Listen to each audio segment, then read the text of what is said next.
ఇప్పుడు మళ్ళీ ఎందుకులేండి చూసే అంటే నీకు రియలైజేషన్ వచ్చింది అంటే నేను అనేది లాంగ్వేజ్ బాగోలేదు, మిమ్మల్ని అలా కించపరిచి మాట్లాడుతుంటే నాకు కొంచెం బాధగా అంటే నువ్వు మనిషివి కాబట్టి నీకు మనిషివి కాబట్టి నీకు పెయిన్ ఉంది. సో ఆయన నిజంగానే మీరు అడిగిన ప్రశ్నలకి ఒక నిబద్ధతగా చెప్పుంటే వేరే గానీ ఇదే అత్యాశ, అదే అదే అదే అదే ఇది అత్యాశ, దురాశ, పేరాశ. ఒకసారి గొర్రెైనోడి నుంచి నీతి, నిజాయితీ, నిబద్ధత ఇలా పెద్ద పెద్ద పదాలు వాడచ్చు. ఎలా అంటే పంది శుభ్రంగా ఉన్న వాళ్ళు అన్నట్టు ఉంటది ఇది. వాడు దిగజారితేనే కదా వాడు అలా అయ్యాడు. వాడిని చూడు ఎక్స్పెక్ట్ చేయకూడదు, తప్పది. వాడు అలా ఉండకపోతే మన మూర్ఖత్వం అవుతుందంటారు. అంతే కదా నీ ఎక్స్పెక్టేషన్. అందుకని నేను బాధపడుతున్నా, వాళ్ళ మీద నాకు కోపం లేదు. వాడు నా సాటి తెలుగువాడు, వాడు పింగళ వెంకయ్యకి వారసుడు, వాడు కందుకూరికి వారసుడు, టంగుటూరికి వారసుడు. బ్రిటిష్ వాడు వాళ్ళ చేయలేదని నేను నమ్ముతున్నా, వాడు నమ్మట్లే. అది నా బాధ. ఓ కవయిత్రి మొల్లకి వారసుడు, ఓ కృష్ణదేవరాయలకి వారసుడు, ఓ ప్రతాపరుద్రుడికి వారసుడు, ఓ రాణా ప్రతాప్కి వారసుడు, ఓ భగత్ సింగ్ వారసుడు, ఓ రాజ్గురుకి వారసుడు, ఓ శివాజీకి వారసుడు. వీడు మాత్రం నో. సరే, వాళ్ళ పుట్టుకుల గురించి వాళ్ళ తల్లి గురించి మనం మాట్లాడకూడదు కానీ నేను గౌరవిస్తున్నా. నేను చెప్తా, ఎవరన్నా పాస్టర్ని చెప్పను.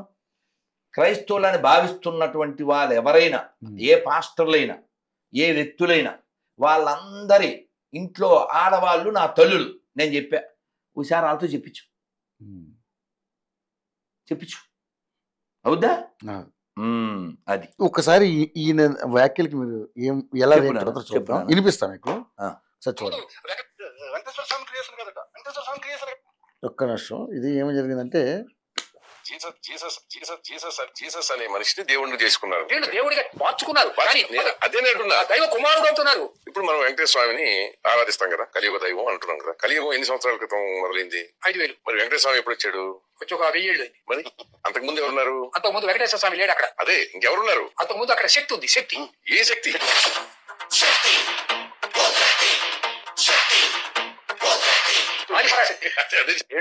రుజువేంటి? ఆధారం ఏంటి? ఈ పాస్టర్ అంటారు దైవం అని ఆధారం ఏంటి? రుజువేంటి? మీరు పెట్టిన కల్పితాలు మాత్రం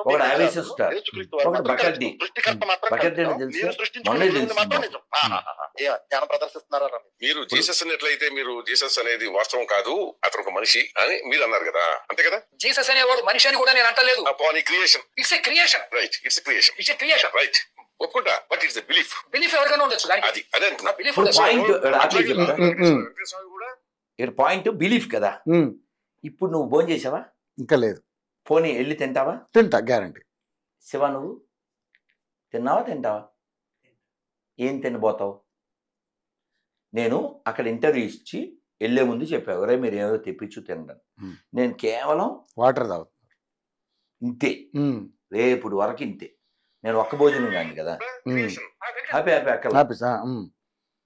ఇప్పుడు మీరు, నేను నీళ్ళు తాగుతున్నాను కదా. ఇదిగో రవి, నువ్వేమన్నా తిన్నా ఉంటే బాగుండదు, నీళ్ళు ఒకటే తాగాలి. నేనెవరిని సార్ చెప్పడానికి? నా బాడీ, నా నియమం, నా సిస్టం, నా ఇష్టం.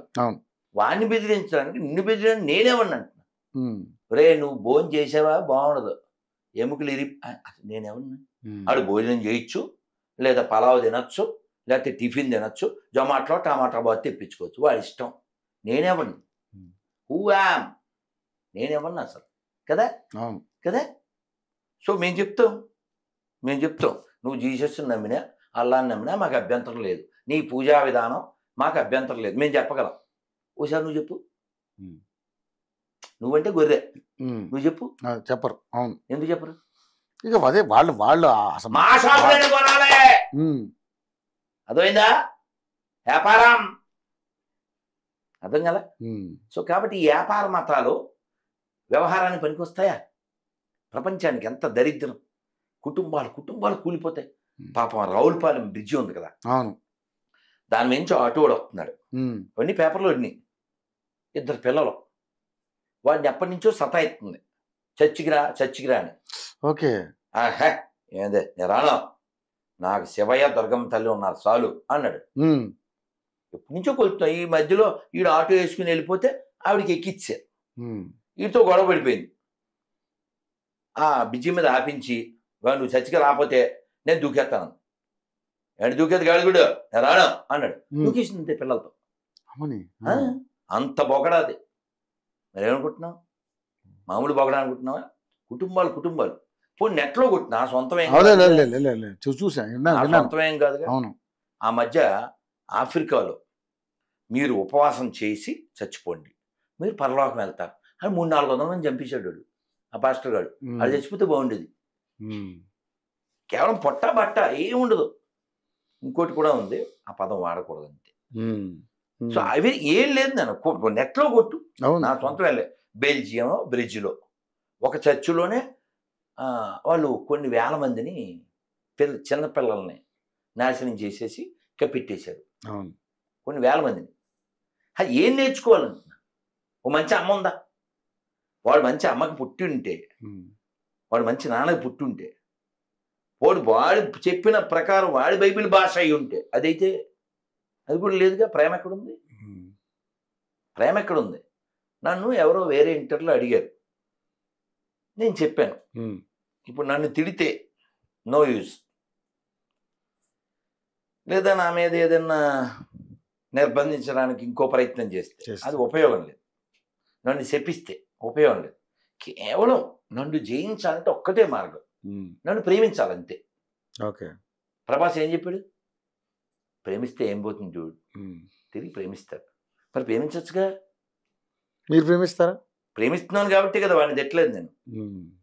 మీరు గమనించండి, ఇంగ్లీష్లో మాట ఉంది, ఏంటిది?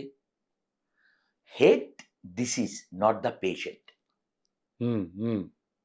అది కింద ఉంది డిసీజ్, పేషెంట్ పైన ఉన్నాడు. వాడు పేషెంట్ కాబట్టి నేను పేషెంట్స్తో నేను తిట్టచ్చుగా. వాడు ఎన్ని తిట్టాడు? తిట్టచ్చు మరి. అవును, మరి నేను తిట్టలేదుగా. వాళ్ళ అమ్మ మంచిదని చెప్తున్నా, వాళ్ళ అమ్మ మా అమ్మ లాంటిదని చెప్తున్నా. అతను చెప్తాడా? అది ఎక్కితే అలా దిగజారిపోతారు.